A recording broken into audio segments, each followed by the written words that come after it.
بسم اللہ الرحمن الرحیم۔ پیش خدمت ہے کہانی خطرناک عمرو عیار۔ عمرو عیار نہایت تیزی سے گھوڑا دوڑاتے ہوئے ملک شام کی طرف جا رہا تھا۔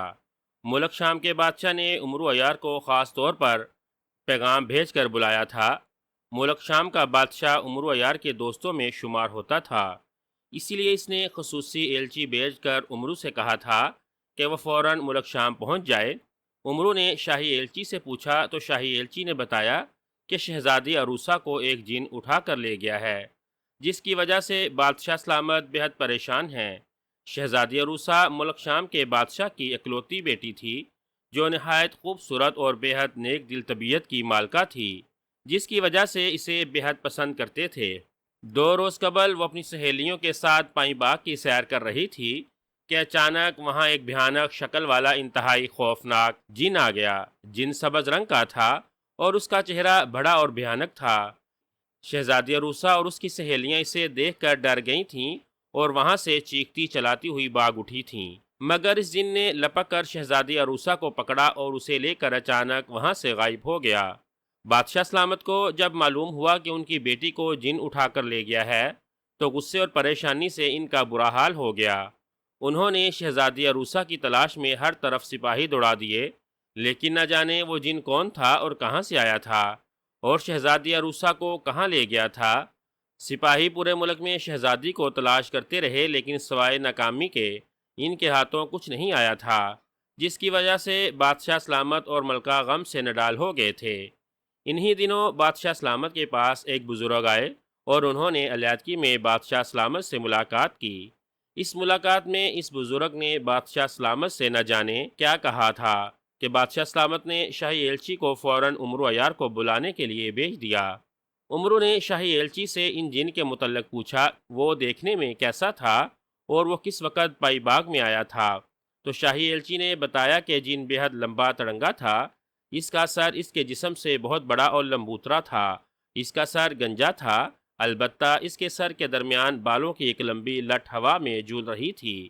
جن نے زرد رنگ کا لگوٹ پہنا ہوا تھا اور اس کا جسم گہرے سبز رنگ کا تھا، البتہ اس کے ہونٹ موٹے اور آنکھیں سرخ تھیں۔ وہ صبح اور دوپہر کے درمیانی حصے میں اچانک پائیں باغ میں نمودار ہوا تھا اور شہزادی عروسہ کو لے کر فوراً غائب ہو گیا تھا۔ بادشاہ سلامت ساری تفصیل سن کر عمرو عیار نے سردار امیر حمزہ سے بات کی اور ان سے اجازت لے کر ملک شام کی طرف روانہ ہو گیا۔ شاہی ایلچی اس کے ساتھ تھا۔ وہ دونوں نہایت تیزی سے گھوڑے دوڑاتے ہوئے ایک میدانی علاقے سے گزر رہے تھے کہ اچانک شاہی ایلچی کے گھوڑے کو ایک پتھر سے ٹھوکر لگی۔ ٹھوکر لگنے کی وجہ سے شاہی ایلچی گھوڑے سے اچھل کر دور جا گرا اور لڑکتا ہوا ایک پتھر سے جا ٹکرایا اور ساکت ہو گیا۔ اس کا گھوڑا بھی الٹ کر گر گیا تھا اور وہ اس بری طرح سے تڑپ رہا تھا جیسے اس کی کمر کی ہڈی ٹوٹ گئی ہو۔ پھر دیکھتے ہی دیکھتے وہ بھی ساکت ہو گیا۔ شاہی ایلچی کے گھوڑے کو اس طرح ٹھوکر لگ کر گرتے اور اس پر سے شاہی ایلچی کو اچھل کر گرتا دیکھ کر عمرو نے فوراً اپنا گھوڑا روک لیا اور وہ تیزی سے گھوڑا موڑ کر واپس آیا، لیکن اتنی دیر میں گھوڑا ہلاک ہو چکا تھا۔ عمرو گھوڑے سے اتر کر بھاگتا ہوا شاہی ایلچی کی طرف بڑھا، لیکن پتھر سے ٹکرانے کی وجہ سے وہ بھی ہلاک ہو گیا تھا۔ اوہ، یہ کیا ہو گیا؟ عمرو کے منہ سے نکلا۔ اس نے پریشانی کے عالم میں ادھر ادھر دیکھا، مگر اسے میدان میں دور دور تک کوئی نظر نہیں آ رہا تھا۔ اسی لمحے عمرو کے قریب ایک ہلکا سا دھماکہ ہوا۔ دھماکے کی آواز سن کر عمرو اچھل پڑا۔ اس نے سر گھما کر دیکھا تو اس کے دائیں طرف نیلے رنگ کا دھواں اٹھ رہا تھا۔ اسی لمحے اس دھوئیں نے اچانک چھوٹے سے بونے کا روپ دھار لیا۔ بونے کا سر گنجا تھا، اس کا جسم سبز رنگ کا تھا اور اس نے سرخ رنگ کا لگوٹ باندھ رکھا تھا۔ اس کے سر پر بالوں کی ایک لمبی سی چوٹی تھی جو ہوا میں جھول رہی تھی۔ اس کی آنکھیں چھوٹی چھوٹی اور سرخ تھیں۔ اسی طرح اس کے ہونٹ بہت موٹے اور سرخ تھے، جیسے وہ کسی کا تازہ خون پی کر آیا ہو۔ بونے کا چہرہ اس قدر خوفناک تھا کہ عمرو عیار بکھلا کر کئی قدم پیچھے ہٹ گیا۔ تم کون ہو؟ عمرو نے بکھلائے ہوئے لہجے میں کہا۔ اس نے بجلی کسی تیزی سے زنبیل سے خنجر ابراہیمی نکال کر ہاتھ میں پکڑ لیا تھا۔ میں زاشو جن ہوں، بونے نے کہا۔ اس کا لہجہ بہت کڑکدار تھا۔ زاشو جن؟ مگر تم تو بونے ہو، عمرو نے حیرت سے کہا۔ ہاں، میں بونا جن ہوں، زاشو جن نے اسی انداز میں کہا۔ او، مگر تم یہاں کیوں آئے ہو؟ عمرو نے پوچھا، تمہیں ہلاک کرنے کے لیے؟ زاشو جن نے جواب دیتے ہوئے کہا تو عمرو عیار بے اختیار اچھل پڑا، مجھے ہلاک کرنے کے لیے؟ لیکن کیوں؟ میں نے تمہارا کیا بگاڑا ہے؟ عمرو نے کہا، اس کے لہجے میں حیرت تھی، تم جیسا سوکھا سڑا انسان بھلا میرا کیا بگاڑ سکتا ہے؟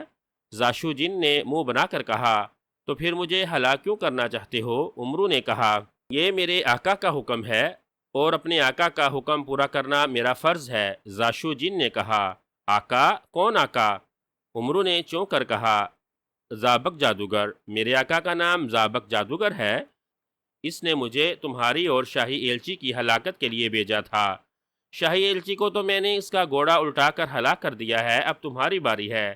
زاشو جن نے خوفناک لہجے میں کہا، او تو کیا شاہی ایلچی کو تم نے ہلاک کیا ہے؟ عمرو نے چونک کر کہا، اس کے چہرے پر یک لخت غصے کے تاثرات ابھر آئے تھے۔ ہاں، اسے میں نے اس کا گھوڑا الٹا کر ہلاک کر دیا ہے، مگر میں تمہیں تمہارے سامنے آ کر ہلاک کرنا چاہتا تھا، اسی لیے میں نے تمہارا گھوڑا نہیں الٹایا۔ زاشو جن نے کہا، او مگر تم نے ایسا کیوں کیا؟ عمرو نے سر جھٹک کر غصیلے لہجے میں کہا، تم دونوں ملک شام جا رہے تھے، تمہیں شاہی ایلچی نے بتایا تھا کہ ملک شام کی شہزادی عروسہ کو کوئی سبز جن اٹھا کر لے گیا ہے۔ زاشو جن نے کہا، ہاں مگر تم کیسے جانتے ہو؟ عمرو نے اس کی جانب تیز نظروں سے گورتے ہوئے کہا، اسی لیے کہ شہزادی عروسہ کو میں نے اغوا کیا تھا۔ زاشو جن نے کہا، اور اس کی بات سن کر عمرو عیار ایک بار پھر اچھل پڑا، تم نے؟ اوہ مگر یہ کیسے ممکن ہے؟ شاہی ایلچی نے تو بتایا تھا کہ جس جن نے شہزادی عروسہ کو اغوا کیا ہے وہ بے حد لمبا تڑنگا تھا، مگر تم؟ عمرو نے حیرت بھرے لہجے میں کہا، میں زابق جادوگر کا غلام ہوں، وہ چاہے تو میرا قد بڑھا سکتا ہے اور چاہے تو کم کر سکتا ہے۔ شہزادی عروسہ کو اغوا کرنے کے لیے اس نے مجھے ایک بہت بڑا اور طاقتور جن کے روپ میں وہاں بھیجا تھا، مگر تمہارے سامنے میں اصل روپ میں آیا ہوں۔ زاشو جن نے جواب دیا، مگر زابق جادوگر نے شہزادی عروسہ کو اغوا کیوں کرایا ہے؟ عمرو نے پوچھا، آقا شہزادی عروسہ سے شادی کرنا چاہتا ہے۔ زاشو جن نے کہا، او نہیں تو یہ بات ہے۔ عمرو نے ہونٹ چباتے ہوئے کہا، لیکن زابق جادوگر کو مجھ سے کیا خطرہ ہے جو اس نے تمہیں میری ہلاکت کے لیے بھیج دیا ہے؟ عمرو نے چند لمحے سوچنے کے بعد کہا، آقا کو معلوم ہے کہ شام کے بادشاہ کے پاس ایک بزرگ آیا تھا، اس نے بادشاہ سے کہا تھا کہ وہ سردار امیر حمزہ کے ساتھی عمرو عیار کو بلا لے، وہ خود ہی معلوم کر لے گا کہ شہزادی عروسہ کہاں ہے اور سبز جن اسے کہاں اور کیوں لے گیا ہے۔ آقا کو یہ بھی معلوم ہوا تھا کہ عمرو عیار نامی ایک انسان اس کے لیے خطرناک ہو سکتا ہے، اسی لیے اسے ملک شام پہنچنے نہ ہی دیا جائے۔ چنانچہ آقا نے مجھے بلایا اور ایک جادو کے آئینے میں تمہارا چہرہ دکھا کر ہلاکت کے لیے مجھے یہاں بھیج دیا۔ میں نے شاہی ایلچی کو گھوڑے سے الٹا کر اس کے گھوڑے کے ساتھ اسے بھی ہلاک کر دیا۔ میں چاہتا تو تمہارے تیز رفتار گھوڑے کو بھی الٹا کر تمہیں ہلاک کر سکتا تھا، لیکن آقا نے مجھے بتایا تھا کہ تم بے حد بہادر اور خطرناک انسان ہو۔ وہ بار بار تمہیں خطرناک عمرو عیار کہہ رہا تھا، جس پر مجھے غصہ آ گیا اور میں نے فیصلہ کر لیا کہ میں تم جیسے خطرناک انسان پر چھپ کر وار نہیں کروں گا۔ میں تمہارے سامنے آ کر تمہیں اپنے ہاتھوں سے ہلاک کر دوں گا اور تمہاری ساری خطرناکی تمہاری ناک کے راستے باہر نکال دوں گا۔ زاشو جن نے کہا تو عمرو عیار یوں سر ہلانے لگا جیسے وہ ساری بات سمجھ گیا ہو۔ تو زابق جادوگر مجھے خطرناک عمرو عیار سمجھتا ہے؟ عمرو نے مسکراتے ہوئے کہا، ہاں۔ زاشو جن نے سر ہلا کر کہا، اب تم مجھے ہلاک کرنے کے لیے کیا کرو گے؟ عمرو نے پوچھا، میں سمجھتا تھا کہ تم نہایت طاقتور اور لمبے چوڑے انسان ہوگے اور تمہارے جسم میں دیو کی سی طاقت ہوگی، اور میں تمہارے ساتھ دست بدست لڑنا چاہتا تھا، مگر تمہارا سوکھا سڑا جسم دیکھ کر میں بدمزہ ہو گیا ہوں۔ تم تو میری ایک پھونک کی مار بھی نہیں ہو۔ زاشو جن نے منہ بنا کر کہا، کیا تم جادو جانتے ہو؟ عمرو نے کچھ سوچ کر پوچھا، نہیں، کیوں؟ تم کیوں پوچھ رہے ہو؟ زاشو جن نے چونک کر کہا، کچھ نہیں۔ عمرو نے سر جھٹک کر کہا، او نہیں تو تم پھر مرنے کے لیے تیار ہو جاؤ۔ زاشو جن نے گرج کر کہا۔ اسی لمحے اس کا قد بڑھتا چلا گیا۔ دوسرے ہی لمحے عمرو کے سامنے ایک لمبے قد کا جسیم اور انتہائی طاقتور جن کھڑا تھا۔ اس کے ہاتھوں کی انگلیاں اور ناخن چھریوں کی طرح لمبے ہوتے گئے تھے۔ عمرو نے خنجر ابراہیمی زنبیل میں رکھ کر تلوار حیدری نکال لی۔ زاشو جن تلوار دیکھ کر غرایا اور پھر وہ اچانک عمرو عیار پر جھپٹ پڑا۔ اس نے لمبے لمبے ناخن عمرو عیار کو مارنے کی کوشش کی، مگر عمرو تیزی سے پیچھے ہٹ گیا۔ زوردار ہاتھ مارنے کی وجہ سے زاشو جن کا ہاتھ ہوا میں گم گیا تھا۔ اس سے پہلے کہ وہ سیدھا ہوتا، عمرو کا تلوار والا ہاتھ بجلی کسی تیزی سے حرکت میں آیا اور زاشو جن کا ایک ہاتھ کٹ کر نیچے جا گرا۔ زاشو جن کے حلق سے ایک زوردار چیخ نکلی اور وہ اچھل کر پیچھے ہٹ گیا۔ اس نے زور سے ہاتھ جھٹکا تو عمرو نے ایک حیرت انگیز منظر دیکھا۔ جیسے ہی زاشو جن نے ہاتھ جھٹکا، اس کے کٹے ہوئے ہاتھ کی جگہ نیا ہاتھ نکل آیا۔ اس کے چہرے سے تکلیف کے تاثرات بھی ختم ہو گئے تھے۔ تم میرا کچھ نہیں بگاڑ سکتے آدم زاد، زاشو جن نے ہاتھ گھماتے ہوئے کہا اور دوبارہ آگے بڑھ کر عمرو عیار پر حملہ آور ہو گیا۔ وہ اس قدر تیزی اور خوفناک سے عمرو عیار پر حملے کر رہا تھا کہ عمرو اس پر جوابی حملے کرنے کی بجائے اپنا بچاؤ کر پا رہا تھا۔ عمرو نے تلوار مار کر اس کا پھر ایک ہاتھ کاٹ دیا، مگر دوسرے ہی لمحے جن کا نیا ہاتھ بن گیا تھا۔ آقا، تم زاشو جن سے اس طرح لڑتے رہے تو تم کس کو کبھی ہلاک نہیں کر سکو گے۔ اچانک عمرو کو زنبیل کے محافظ بونے کی آواز سنائی دی۔ تو پھر میں کیا کروں؟ عمرو نے زاشو جن کے حملے سے بچنے کے لیے دائیں طرف چھلانگ لگاتے ہوئے جھلا کر کہا، آپ تلوار حیدری کا وار اس کی گردن پر کریں۔ آپ تلوار حیدری سے اس کے ہاتھ پیر کاٹیں گے تو اس کی جگہ اس کے نئے ہاتھ پیر بن جائیں گے، لیکن جیسے ہی اس کا سر اس کے دھڑ سے الگ ہوگا یہ فوراً ہلاک ہو جائے گا۔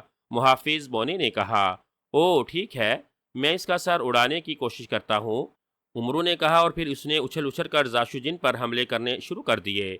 عمرو نے زاشو جن کے پہلو میں اچھل کر ٹانگ ماری تو زاشو جن تیزی سے دائیں طرف جھک گیا۔ اسی لمحے عمرو عیار نے اپنے پیروں پر گھومتے ہوئے تلوار حیدری پوری قوت سے زاشو جن کی گردن پر مار دی۔ کچ کی آواز کے ساتھ ہی زاشو جن کی گردن کٹ گئی اور اس کا سر دھڑ سے الگ ہو کر دور جا گرا۔ زاشو جن کا بے سر کا دھڑ ایک دھماکے سے گرا اور وہ خون کے فوارے اگلتا ہوا بری طرح سے تڑپنے لگا اور پھر دیکھتے ہی دیکھتے ساکت ہو گیا۔ او نہیں، عمرو عیار سے مقابلہ کرنے چلا تھا؟ عمرو نے اس کی لاش کی طرف نفرت سے دیکھتے ہوئے کہا۔ اسی لمحے زاشو جن کے دھڑ اور کٹے ہوئے سر میں آگ لگ گئی اور وہ دیکھتے ہی دیکھتے جل کر راکھ ہو گیا۔ پھر تیز ہوا چلی اور زاشو جن کی راکھ اڑ کر وہاں سے غائب ہو گئی۔ عمرو عیار شاہی ایلچی کی لاش کی طرف بڑھا۔ وہ سوچ رہا تھا کہ شاہی ایلچی کی لاش اٹھا کر اپنے گھوڑے پر ڈال کر ملک شام لے جائے اور شام کے بادشاہ کو ساری حقیقت بتا دے۔ ابھی وہ شاہی ایلچی کی طرف بڑھ ہی رہا تھا کہ اچانک ایک زوردار دھماکہ ہوا اور عمرو کے سامنے ایک طلسمی پنجہ نمودار ہوا۔ اس پنجے کو دیکھ کر عمرو بکھلا گیا۔ اس سے پہلے کہ وہ کچھ کرتا، اسی لمحے پنجے نے جھپٹ کر اسے پکڑ لیا۔ جیسے ہی پنجے نے عمرو کو پکڑا، عمرو کو یوں محسوس ہوا جیسے اس کا جسم کسی آہنی شکنجے میں آ گیا ہو اور اس کے جسم کی ایک ہڈی ٹوٹ گئی ہو۔ اس کی آنکھوں کے سامنے اندھیرا چھا گیا اور وہ چند ہی لمحوں کے بعد بے ہوش ہو گیا۔ جب عمرو کو ہوش آیا تو اس نے خود کو ایک بہت بڑے اور خوبصورت کمرے میں موجود پایا۔ کمرے کے درمیان میں دو ستون تھے۔ ان ستونوں کے ساتھ کسی نے عمرو کو زنجیروں کے ساتھ باندھ رکھا تھا۔ عمرو نے سر گھما کر دیکھا، کمرہ بالکل خالی تھا۔ اس کے عقب میں محرابی دروازہ اور دروازے میں جاتی سیڑھیاں نظر آ رہی تھیں۔ کمرے کا فرش بھی سفید اور سبز رنگ کے بول جیسا بنا ہوا تھا۔ یہ کون سی جگہ ہے؟ کون لایا ہے مجھے یہاں؟ عمرو نے بڑبڑاتے ہوئے کہا۔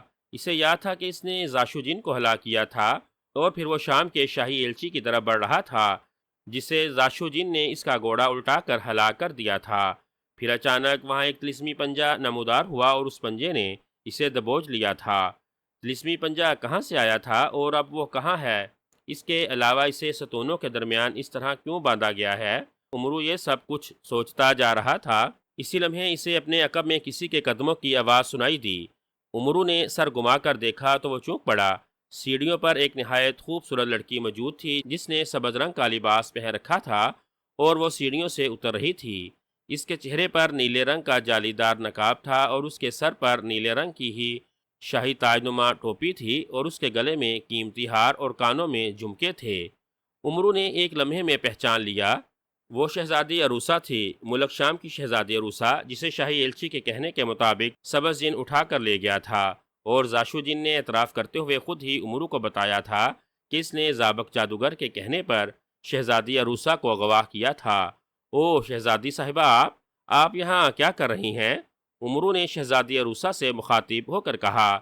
اتنی دیر میں شہزادی عروسہ اس کے قریب آ گئی تھی۔ شہزادی عروسہ؟ کون شہزادی عروسہ؟ ہم شہزادی عروسہ نہیں ہیں، ہم تو زابق جادوگر کی ہونے والی ملکہ ہیں۔ شہزادی عروسہ نے اس انداز میں کہا جیسے وہ نیند کے عالم میں بول رہی ہو۔ اس کی آواز سن کر امرو بے اختیار چونک پڑا۔ شہزادی عروسہ کی آنکھیں صاف بتا رہی تھی کہ وہ سحر زدہ ہے۔ سابق جادوگر نے اس پر یقیناً جادو کر رکھا تھا، جس کی وجہ سے شہزادی عروسہ امرو عیار کو پہچان نہیں رہی تھی، ورنہ وہ امرو عیار کو اپنا بھائی سمجھتی تھی اور امرو بھی اسے اپنی بہن مانتا تھا۔ او تو میں سابق جادوگر کی قید میں ہوں، اور اس بدبخت نے شہزادی پر بھی سحر کر رکھا ہے، امرو نے ہونٹ چباتے ہوئے کہا۔ اسی لمحے وہاں جماکہ ہوا اور اچانک وہاں ایک سیاہ لباس والا ایک انسان نمودار ہو گیا۔ وہ بھیانک شکل والا سیاہ انسان تھا۔ اس نے چہرے اور سر کے بال بے تحاشا جھاڑ جھنگار کی طرح بڑھا رکھے تھے۔ اس کی آنکھیں زرد اور پھٹی پھٹی سی تھیں۔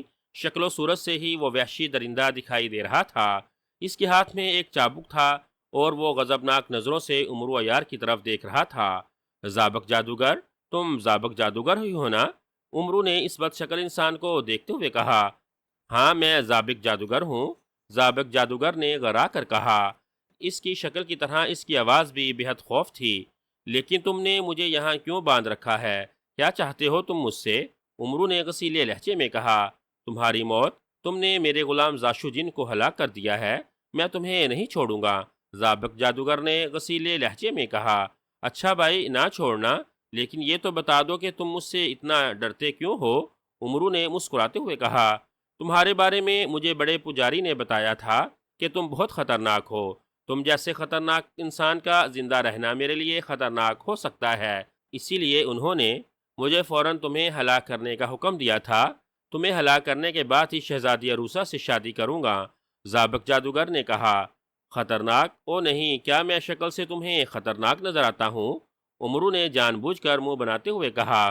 شکل سے تو تم بڈھے کھوسٹ لگتے ہو، لیکن بڑے پجاری نے کہا کہ تم خطرناک ہو تو تم یقیناً خطرناک ہوگے، اور اگر تم خطرناک نہ ہوتے تو زاشو جن کو کیسے ہلاک کرتے؟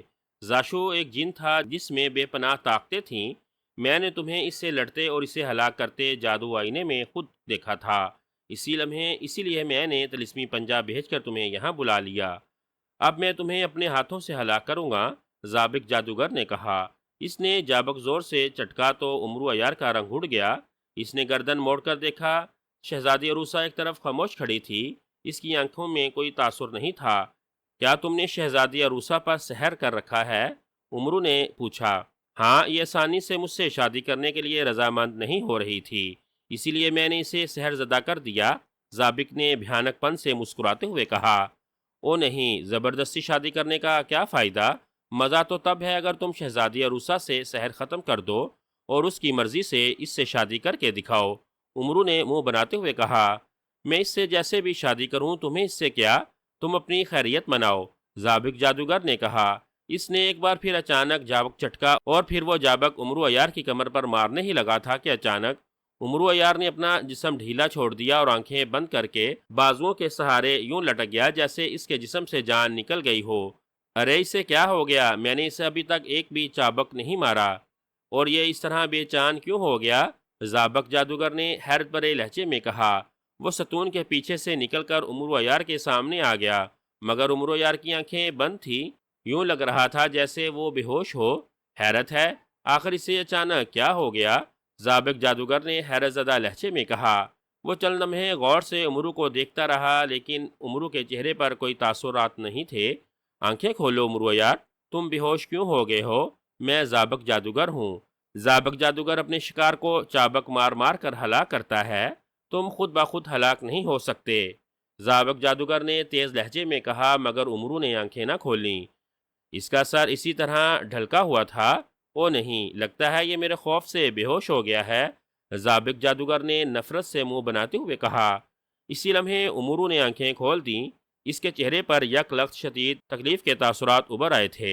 سابق جادوگر میں امرو نے تکلیف بھرے لہجے میں کہا۔ کیا ہوا ہے تمہیں؟ سابق جادوگر نے امرو کے چہرے پر تکلیف کے تاثرات دیکھ کر حیرت سے پوچھا۔ میرا پیٹ، امرو کے منہ سے نکلا۔ پھر اس نے زور زور سے چیخنا شروع کر دیا۔ یوں لگ رہا تھا جیسے امرو کے پیٹ میں شدید درد ہو رہا ہو اور اس درد نے اسے نڈال کر دیا ہو۔ اوہ، کیا تمہارے پیٹ میں درد ہے؟ سابق جادوگر نے کہا۔ ہاں، میں مر رہا ہوں سابق جادوگر، میرے پیٹ میں درد ہو رہا ہے۔ عمرو نے کراہتے ہوئے کہا، نہیں، تم میری مرضی کے بغیر نہیں مر سکتے، میں تمہیں اپنے ہاتھوں سے ہلاک کروں گا۔ ضابط جادوگر نے کہا، میں پیٹ کا اذیت ناک درد برداشت نہیں کر سکتا، تمہارے ہاتھوں مرنا مجھے منظور ہے، مگر میں تمہیں کبھی نہیں بتاؤں گا کہ میرے پاس سو کالا جادو کی طاقت ہے۔ عمرو نے کہا، سو کالا جادو کی طاقت؟ ضابط جادوگر نے بری طرح سے اچھلتے ہوئے کہا، ہاں، سو کالا جادو کی طاقت۔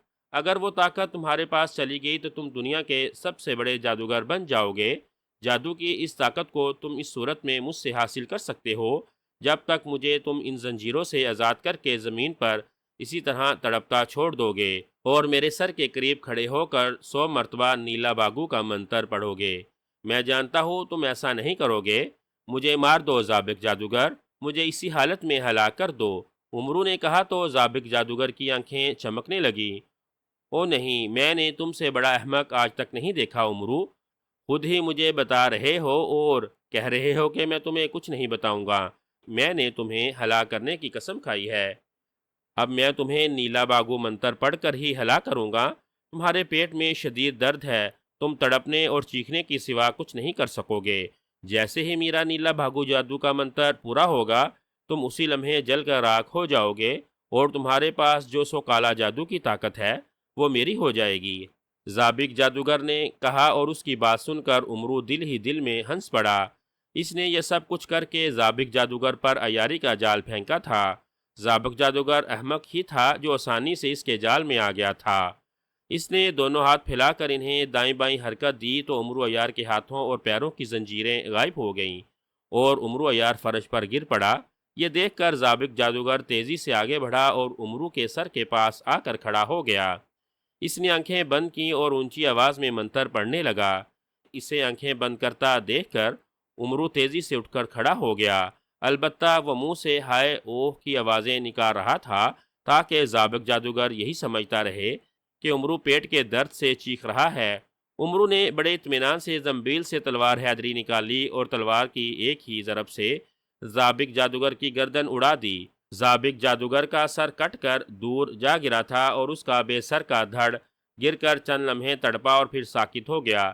جیسے ہی ضابط جادوگر ہلاک ہوا اسی لمحے وہاں اندھیرا چھا گیا اور ہر طرف سے بدروحوں کے رونے پیٹنے کی آوازیں سنائی دینے لگیں۔